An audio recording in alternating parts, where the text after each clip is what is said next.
মাছের ঝাল মানে যে সবসময় সর্ষে বাটাই হতে হবে এমন কোনো কথা নেই। সর্ষে বাটা ছাড়াও কিন্তু মাছের ঝাল খাওয়া যায়। বিশেষ করে একটু বয়স্ক যারা, তাদের জন্য কিন্তু সর্ষে বাটাটা খুবই ক্ষতিকর। গলা বুক জ্বালা করে, সবসময় ওষুধ খেতে হবে তাহলে।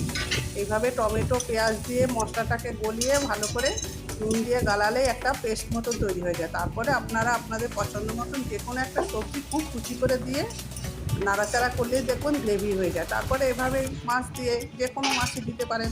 সবসময় যে সর্ষে বাটা খেতে হবে এমন কিন্তু কোনো কথা নেই। সর্ষে বাটা ছাড়াও এভাবে যে কোনো মাছের ঝাল খেলেও ভালো লাগে। আমি এভাবেই খাই, আপনারাও খেয়ে দেখবেন। আর আমার এই ভিডিওটা যদি ভালো লাগে প্লিজ একটু শেয়ার করে সাবস্ক্রাইব করে দেবেন। সবাই ভালো থাকবেন, সুস্থ থাকবেন। আমার কাছে ধনেপাতা ছিল না, তাই ধনেপাতাটা দিতে পারিনি।